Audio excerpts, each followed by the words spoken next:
everybody, welcome back to Ravenhawk Coins in this week's edition of Let's Talk Currency. Yes, guys, Let's Talk Currency is the weekly episodic adventure in everything, you guessed it, to deal with currency. This week we have United States fractional currency, Civil War era, and very, very cool stuff.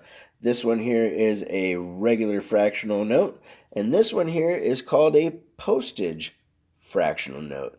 And both were used interchangeably during the Civil War. We're going to get into that in just a little bit. Very, very cool things here. This first one here, the postage currency, is actually featuring Thomas Jefferson. And on this day, July 17th, 1862, Congress authorized the printing of postal currency in denominations of 5 cents, 10 cents, and 25 cents and 50 cents. They initially came in perforated sheets of 20, and the notes were later then cut with scissors. This one is a FR1230 first issue ABC monogram note, and the reason they call it that is because right here in the corner it has the ABC monogram, which stands for the, I believe it's American Banknote Company. During the years of August 1862 through May 27th of 1863, there are over 44 million fractional postage currencies printed. So that's a pretty impressive number, but a lot of them, because of their size and their nature of what they were used for, were damaged or lost, So these actually carry a really nice premium. Both bills do. And very, very cool. The reason that they were using postage as currency during this time was because during the Civil War, people were afraid of losing their physical wealth. So they started hoarding all the gold, copper, and silver and nickel coins that they could find to make sure that no matter what happened, they had the physical gold and silver and copper things that would hold value because bullion is commodity and always holds a value, especially gold and silver. So that's one of the reasons they started producing these. And at first they had, because postage stamps always had a sticky back, they had to figure out, well, what do we do? So they said, okay, we're going to print it. We're going to put a little thing in the back that basically states what you can do with the bill. And let me see if I can get this to...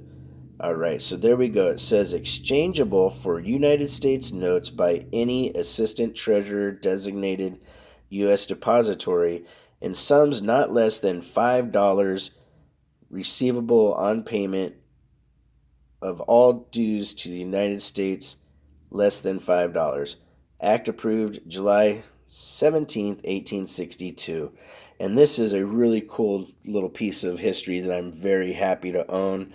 And has a really nice value to it, guys. Still in great condition for its age. Very, very cool. So this one here is the 25 cent, and this is a 5th issue note featuring Robert Walker.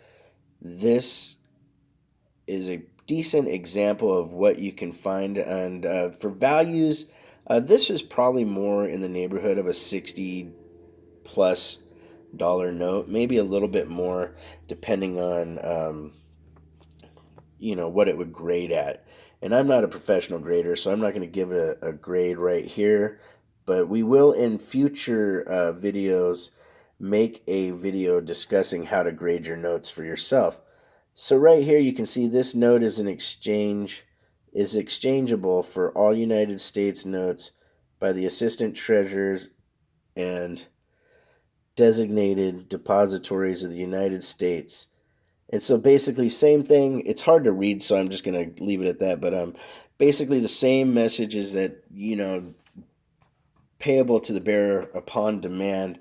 Very, very cool thing that they did to make sure that they could keep commerce going, because with people hoarding change, it was very difficult to do day-to-day business transactions for stores and the post offices and whatnot. So they would, like I said, allow people to actually use postage as currency. And honestly, in the corporate world, to this day, postage is still considered a liquid asset and still has a cash value to it. So, guys, I really hope you enjoyed this edition of Let's Talk Currency. We will end up having more coming up in the near future. And make sure to help and support the channels out there. We have a really cool gold giveaway 3 channel episode going on right now with me, Rob Finds Treasures, and Silver Seeker. So make sure to get over there and check that out. I will leave it at the end of this video. There'll be a little spot that you can click on to go get it, be a part of that. Like always, guys, if you want to correspond, it's ravenhawkcoins@gmail.com. Our P.O. Box is 721-296, Norman, Oklahoma 73070. Take care of each other, guys. Ravenhawk Coins. Have a great day.